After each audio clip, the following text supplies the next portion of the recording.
मेरे YouTube channel में आप सभी छात्रों का स्वागत है।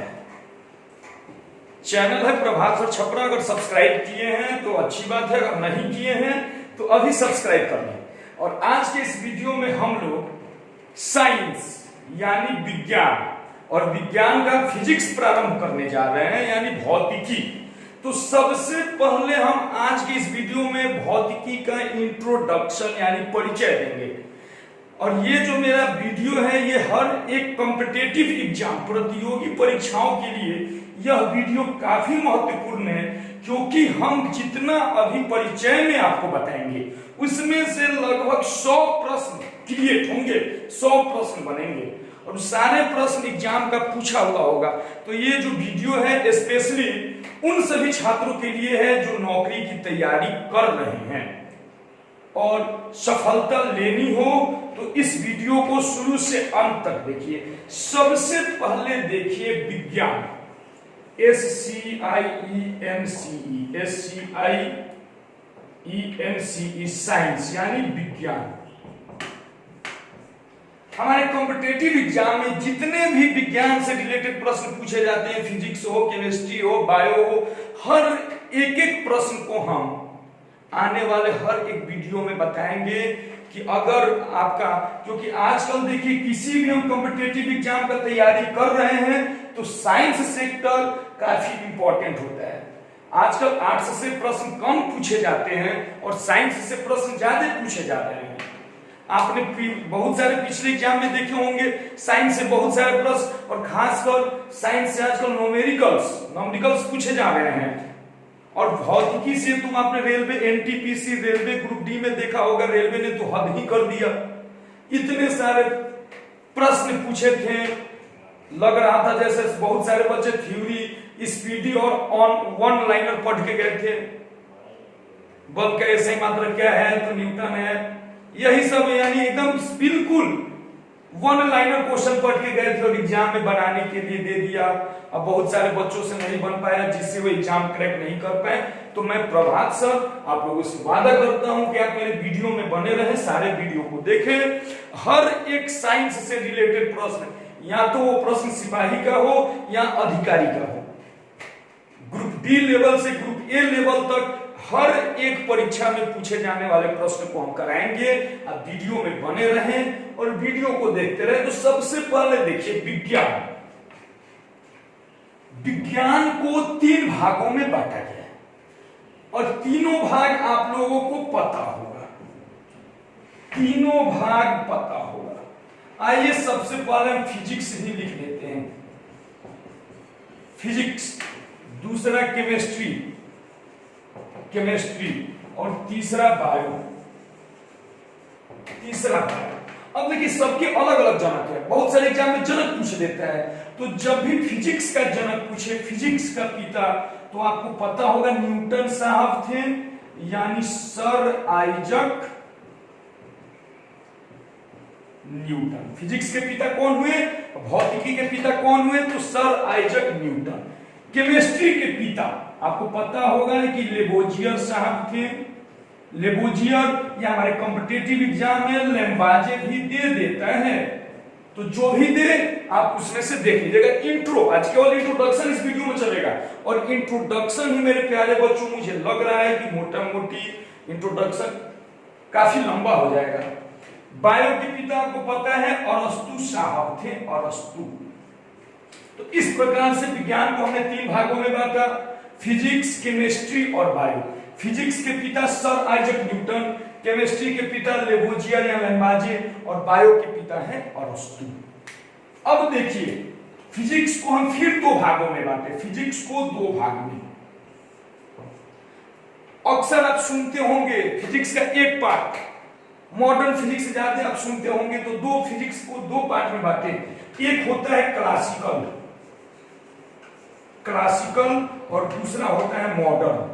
तो क्लासिकल में देखिए, मॉडर्न में सेमीकंडक्टर, डायोड, लॉजिक गेट, ये सारे जो है मॉडर्न में आते हैं, मैग्नेट, और बाकी जितना है सब क्लासिकल में आता है। तो क्लासिकल के पिता भी हमारे न्यूटन साहब भी थे, क्लासिकल के पिता ही न्यूटन थे, लेकिन मॉडर्न के पिता हमारे आइंस्टीन साहब थे, आपको पता होगा आइंस्टीन का बहुत फेमस फॉर्मूला E बराबर mc²। हमारे कॉम्पिटिटिव एग्जाम में हर बार पूछा जाता है। तो फिजिक्स को दो भागों में बांटे, क्लासिकल और मॉडर्न। क्लासिकल के पिता न्यूटन और मॉडर्न के पिता आइंस्टीन और अल्बर्ट आइंस्टीन। अब देखिए आइंस्टीन साहब जो थे वायलिन बजाने में निपुण थे, वायलिन बहुत बढ़िया बजाते थे। इसके बाद फिर आइए हमने बायो को भी दो भागों में बांटा। आपको पता है कि इस धरती पे जितने भी जीव जंतु पाए जाते हैं दो प्रकार के होते हैं, एक जो फिक्स है और एक चलने वाले हैं। फिक्स में जैसे पेड़ पौधे हो गए, ऐसा नहीं है कि सुबह में पेड़ हमारे घर के आगे है तो शाम में पेड़ हमारे घर के पीछे चला जाएगा, ऐसा नहीं होता है। लेकिन मान लीजिए सुबह में हम अभी एक वीडियो एक क्लास आपका ले रहे हैं तो हो सकता है शाम में हम आपको सब्जी मंडी में मिल जाए, कहीं मिल जाए। तो दो प्रकार के जीव जंतु होते हैं। तो चलने वाले जीव जंतु को बोला गया जंतु विज्ञान। जंतु विज्ञान यानी जूलॉजी, आपको पता होगा जूलॉजी। और दूसरे को बोला गया बोटनी यानी पादप विज्ञान, वनस्पति विज्ञान जिसको बोला जाता है, इसको बोला जाता है बोटनी। अब देखिए जंतु विज्ञान के पिता भी हमारे अरस्तु साहब ही हैं, जंतु विज्ञान के पिता भी अरस्तु ही हैं। लेकिन पादप विज्ञान के पिता हमारे थियोफ्रेस्टस है। पादप विज्ञान के पिता हमारे थियोफ्रेस्टस है। तो मेरे प्यारे बच्चों अभी तक सबके पिता और जन्मदाता हमने बता दिया। रसायन साइंस को तीन भागों में बांटे, फिजिक्स, केमिस्ट्री, बायो। फिजिक्स के पिता सर आइजैक न्यूटन, केमिस्ट्री के पिता लेबोजियर और बायोलॉजी के पिता अरस्तु। फिजिक्स को दो भागों में बांटे, क्लासिकल फिजिक्स और मॉडर्न फिजिक्स। क्लासिकल फिजिक्स के पिता न्यूटन और मॉडर्न फिजिक्स के पिता आइंस्टीन। केमिस्ट्री के पिता लेबोजियर। बायो को भी दो भागों में बांटे, एक जंतु विज्ञान, एक पादप विज्ञान। जंतु विज्ञान के पिता अरस्तु और पादप विज्ञान के पिता थियोफ्रेस्टस। अब देखिए मुझे फिजिक्स प्रारंभ करना है तो एक हेडिंग फिजिक्स उठा लेते हैं। जब केमिस्ट्री होगा तो केमिस्ट्री को हम यहां से आगे पढ़ाएंगे। तो आइए अब हम फिजिक्स उठा लेते हैं और फिजिक्स के बारे में, फिजिक्स का अभी तक हमने टोटल साइंस का परिचय दिया, अब हम आपको फिजिक्स का परिचय देंगे। फिजिक्स के अंतर्गत पढ़ना क्या है।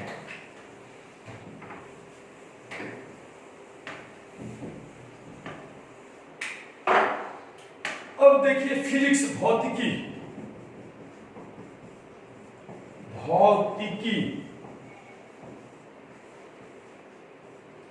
सबसे पहले देखिए भौतिकी में हम जितना भी इस पृथ्वी पर ब्रह्मांड में पाए जाने वाला मापने का जितना भी काम होगा सब भौतिकी में होता है।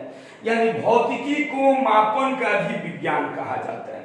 मापने का काम जैसे दूरी को मापने के लिए मीटर, समय को मापने के लिए सेकंड, मिनट, घंटा, दिन, सप्ताह, साल, जितना भी मापने का काम होगा सब हमारे भौतिकी के अंतर्गत आता है।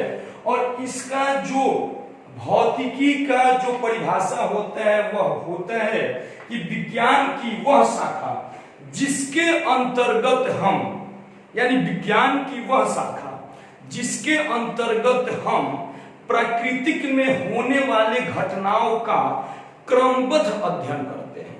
यानी विज्ञान की वह शाखा जिसके अंतर्गत हम प्राकृतिक में होने वाले घटनाओं का क्रमबद्ध अध्ययन करते हैं, भौतिकी कहलाता है।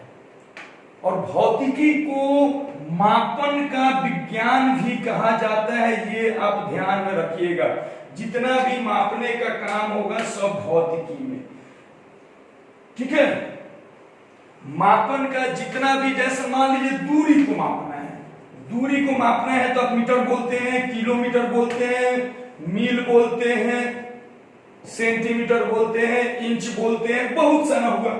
तो मापने का जो भी होगा उस सब को, अब देखिए सबको मापने के लिए, यानी जितना भी मापने का चीज है, जो भी चीज मापा जाता है, मापने के लिए एक पैमाना चाहिए, पैमाना चाहिए ना। जैसे मान लीजिए फिक्स करना है तो भौतिक राशि को मापने के लिए एक मानक माप की आवश्यकता होती है, एक स्टैंडर्ड माप की आवश्यकता होती है।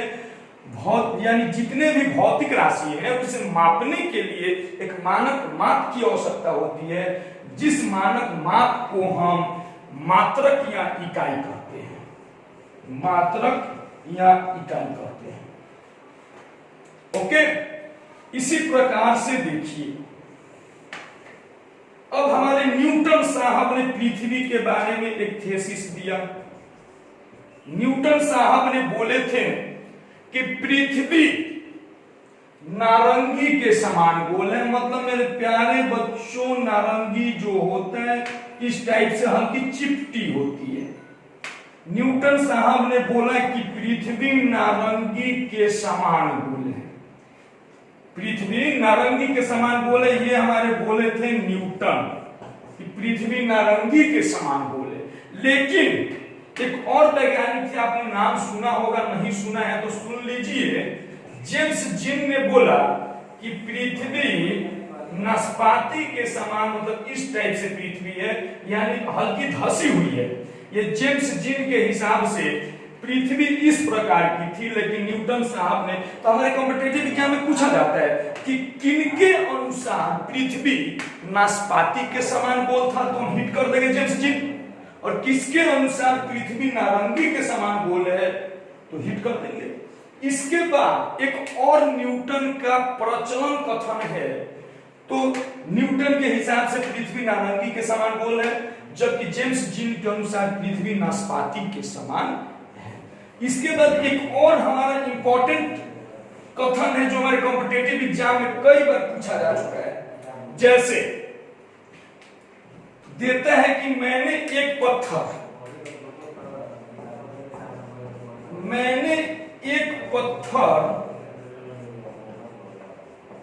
समुद्र में मारा और उसकी लहरों को देखता रहा।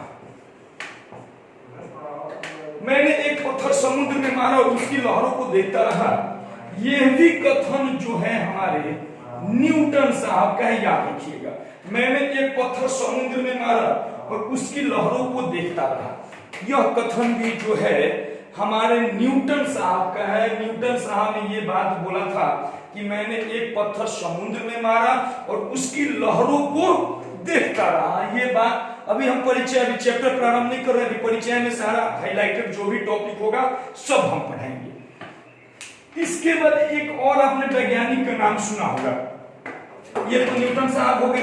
एक और वैज्ञानिक का नाम आपने सुना होगा, जैसे हमारे कॉम्पिटिटिव एग्जाम में पूछता है प्लवन का नियम किसने दिया, प्लवन का नियम। इसके बाद पनडुब्बी, हाइड्रोमीटर,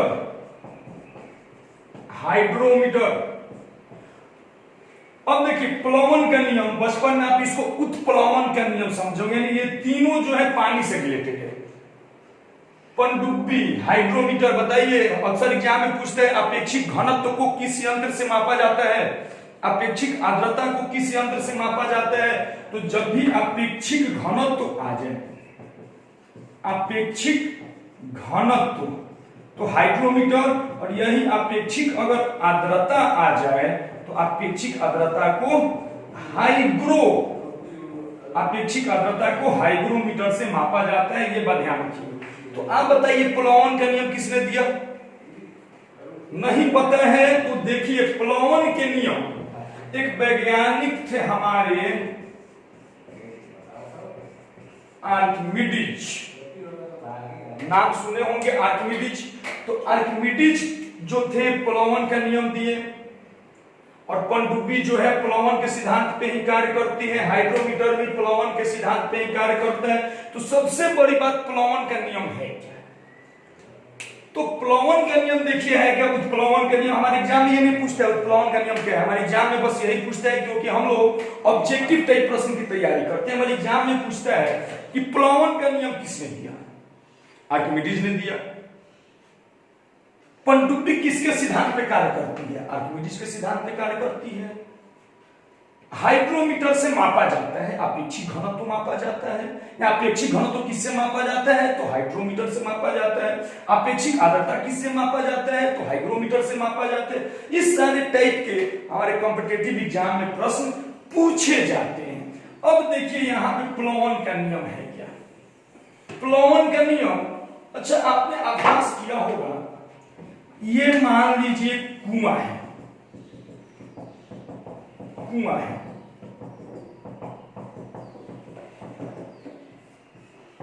ये आपका कुआं है। अगर इसमें आप किसी बाल्टी को डुबाते हैं, किसी बाल्टी को डुबाते हैं, तो पानी में जब तक बाल्टी है पानी की सतह तक आता है तो हल्का खींचा जाता है। जितने लोग कुआं से पानी खींचे होंगे या किसी बकेट या बाल्टी में भी चेक कर सकते हैं, तो जब तक आप कुआं में बाल्टी पानी की सतह तक आता है तब तक बड़ी हल्का महसूस होता है, और उसके बाद जैसे बाहर आता है तो फिर भारी हो जाता है। तो देखिए जिस बल के कारण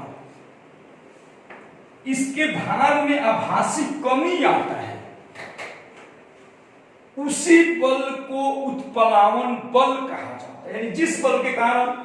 और देखिए इसका बढ़िया से परिभाषा क्या होगा कि जब किसी द्रव में किसी ठोस को, ये ठोस है मेरा, जब किसी, ये द्रव है, जब किसी ठोस में जब किसी द्रव में किसी ठोस को अंशतः या पूर्णतः डुबाई जाती है, थोड़ा सा या पूरा, अंशतः या पूर्णतः डुबाई जाती है, तो उसके भार में एक आभासी कमी हो जाता है।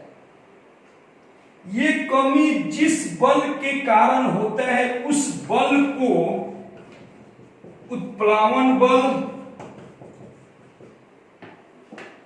कहते हैं। और इस पूरे क्रिया को और इस सिद्धांत को आर्किमिडीज का सिद्धांत कहा जाता है।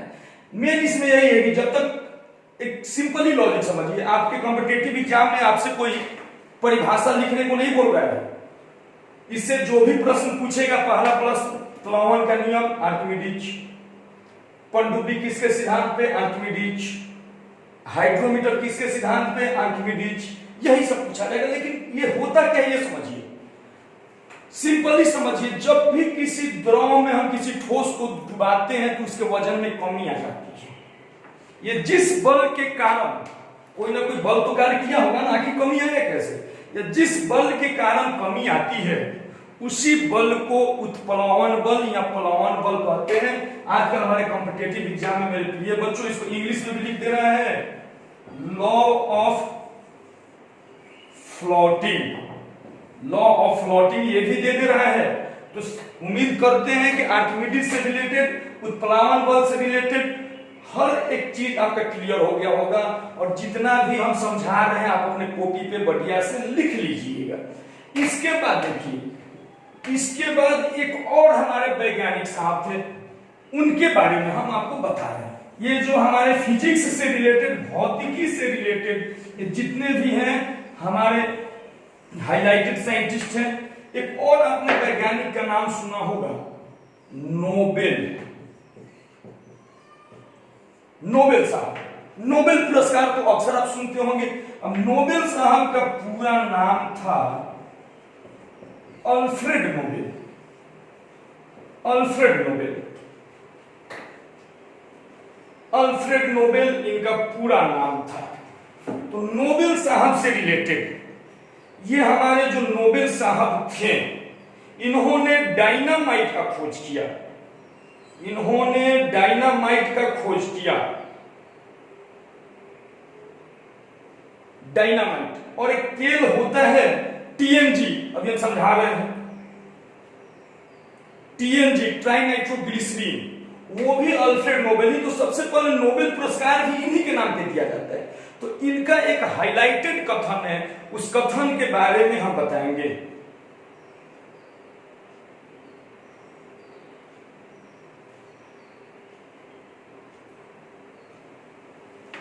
उस कथन के बारे में हम आपको बताएंगे। आइए सबसे पहले अल्फ्रेड नोबेल का जो कथन था, ये कथन समझिए। कथन था, मौत के सौदागर,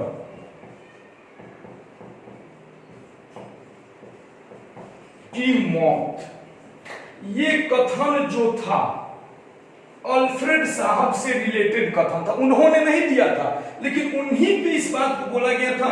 अगर इसको इंग्लिश में लिखते हैं तो the merchant, MERCHANT, the merchant of death is dead.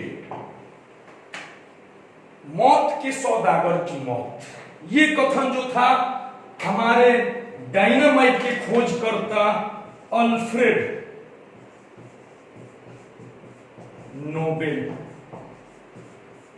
Nobel से संबंधित था। अब ये देखिए कथन हुआ क्या। अल्फ्रेड नोबेल साहब जो थे ये डायनामाइट बनाने का प्रयोग कर रहे थे।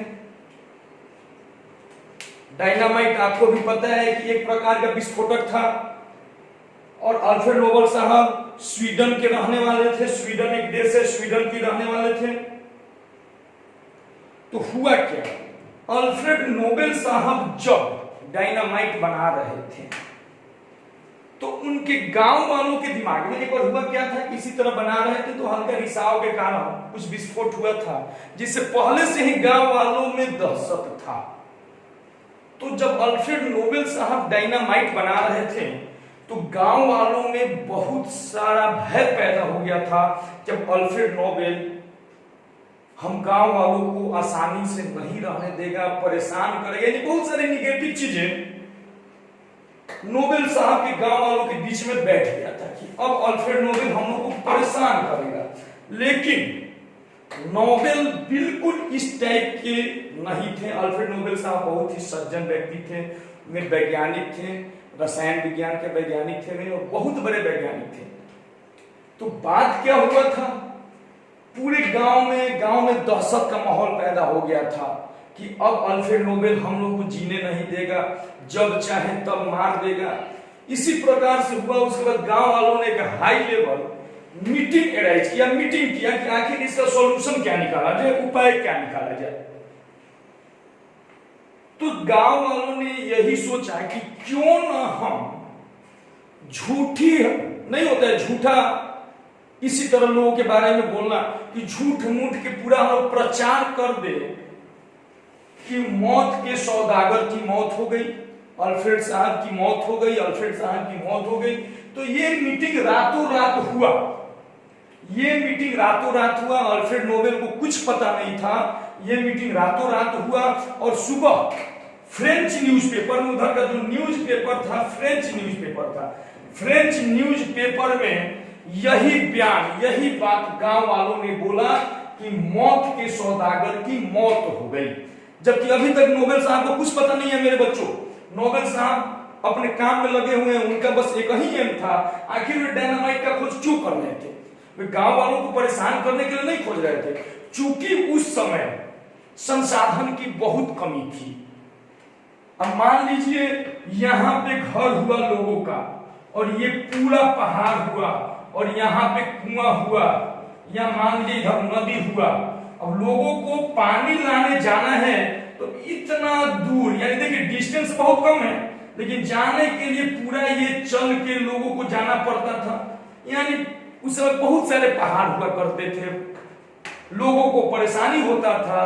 तो अल्फ्रेड साहब ने डायनामाइट इसलिए बनाया कि पहाड़ को आसानी से तोड़ा जा सके। बहुत बड़े बड़े पहाड़ तोड़ने में भी बहुत सारे समय लग रहे थे, लोगों को परेशानी हो रहा। मान लीजिए इस साइड ही हॉस्पिटल हो, इस साइड ही डॉक्टर हो, और इस साइड घर हो। अभी आपने एक झारखंड पे आधारित एक मूवी देखा था, क्या नाम था उनका, जिन पे मूवी बना था, नाम मुझे याद नहीं आ रहा। नहीं, पूरे पहाड़ को तोड़ते चले गए। तो इसी टाइप से डायनामाइट की खोज अल्फ्रेड साहब इसलिए कर रहे थे कि पहाड़ों को तोड़ा जाए, जिससे प्लेन समतल रास्ता बनता है। लेकिन लोगों के दिमाग में कुछ और ही भ्रम बैठ गया, जिसका नतीजा यह हुआ कि लोगों ने फ्रेंच न्यूज़पेपर में यह वाक्य, मौत के सौदागर की मौत, the merchant of death is dead, छपवा दिया। और इससे अल्फ्रेड नोबेल साहब बहुत दुखी हुए। उनका उद्देश्य था लोगों के बारे में, वे बढ़िया सोच रहे थे, लोगों का मदद कर रहे थे, लोगों के मन में गलत बात बैठ गया। तो इससे दुखी होकर अल्फ्रेड नोबेल साहब ने अपने सारे प्रॉपर्टी, सारे धन दौलत, रुपया पैसा एक ट्रस्ट में दान दे दिया। जितने भी रुपया पैसा उनके पास थे सब वो एक ट्रस्ट में दान दे दिए और विलुप्त हो गए। जिंदा है कि मरे हैं अभी तक मुझे पता नहीं है। सारा धन दौलत, रुपया पैसा ट्रस्ट में दान देने के बाद विलुप्त हो गए और उनका पता नहीं चला। इस प्रकार से अल्फ्रेड नोबेल साहब का अंत हुआ। अब देखिए, अल्फ्रेड नोबेल साहब ने जो रुपया ट्रस्ट में दान दिया उससे आज भी ब्याज मिलता है, आज भी इंटरेस्ट आता है, और इसी ब्याज के पैसे से नोबेल साहब के नाम पे नोबेल पुरस्कार दिया जाता है। नोबेल पुरस्कार इसी रुपया से आज भी नोबेल पुरस्कार नोबेल साहब के नाम पे दिया जाता है। और ये जो पुरस्कार है 6 क्षेत्रों में दिया जाता है। ये पुरस्कार 6 क्षेत्रों में दिया जाता है। अब 6 क्षेत्र देखिए, नोबेल पुरस्कार किसके नाम पे दिया जाता है? तो अल्फ्रेड नोबेल साहब के नाम से। पुरस्कार कितने क्षेत्रों में? तो 6 क्षेत्रों में। क्षेत्र सुनिए, सबसे पहले भौतिकी के क्षेत्र में, जिसको आप फिजिक्स बोलिएगा, भौतिकी के क्षेत्र में। भौतिकी के बाद रसायन, रसायन के क्षेत्र में, केमिस्ट्री के क्षेत्र में। इसके बाद मेडिसिन के क्षेत्र में, मेडिसिन के क्षेत्र में। इसके बाद शांति के क्षेत्र में, पीस। इसके बाद आपका शांति हो गया साहित्य, लिटरेचर, साहित्य के क्षेत्र में। और साहित्य के बाद एक हुआ अर्थशास्त्र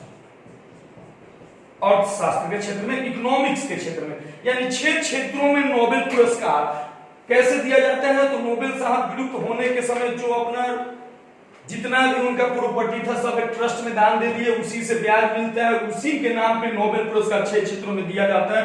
भौतिकी, रसायन, मेडिसिन, शांति, साहित्य और अर्थशास्त्र। और ये भी बता दें कि हमारे देश में, भारत में सबसे पहला नोबेल पुरस्कार साहित्य के क्षेत्र में रविंद्रनाथ टैगोर को मिला था। रविंद्रनाथ टैगोर को सबसे पहला नोबेल पुरस्कार मिला था। और ये आपको बता दें भौतिकी के क्षेत्र में, तो भौतिकी के क्षेत्र में ये पुरस्कार 1901 ईस्वी में मिला था। भौतिकी के क्षेत्र में पहला नोबेल पुरस्कार मिला था सीवी रमन को, सीवी रमन। और इनको मिला था प्रकाश के प्रकीर्णन के लिए, प्रकाश के प्रकीर्णन के लिए सीवी रमन को नोबेल पुरस्कार मिला था। तो देखिए, आज के इंट्रोडक्शन में हम आपको sir Isaac Newton, Albert Einstein, इसके बाद आपको हमने बताया अल्बर्ट आइंस्टीन हो गए, इसके बाद आर्किमिडीज, अल्फ्रेड नोबेल, केमिस्ट्री में लेबोजियर साहब के बारे में बताएं, फिर बायो में हम आपको अरस्तु के बारे में बताएं, फिर इसके बाद बायो में ही थियोफ्रेस्टस के बारे में बताएं। तो इतना सारा इंट्रोडक्शन हम आपको फिजिक्स के बारे में बता दिए। अब अगले वीडियो में हम यूनिट एंड डायमेंशन, पहला चैप्टर जो है मेरा यूनिट एंड डायमेंशन, मात्रक और बीमार, इसके बाद शुरू करेंगे। और मेरा देखिए, मेरा वीडियो हर एक कॉम्पिटिटिव छात्रों को समर्पित है, एकेडमिक छात्रों के लिए यह वीडियो नहीं है। यह वीडियो नौकरी की तैयारी करने वाले वैसे छात्रों के लिए जो एग्जाम की तैयारी कर रहे हैं। और हम बस उसी टॉपिक को टच करेंगे जो अभी तक के हमारे कॉम्पिटिटिव एग्जाम में पूछा गया है, पूछा जा सकता है और पूछा जा रहा है। तो अगर ये वीडियो हमारे छात्रों को अच्छी लगी हो तो चैनल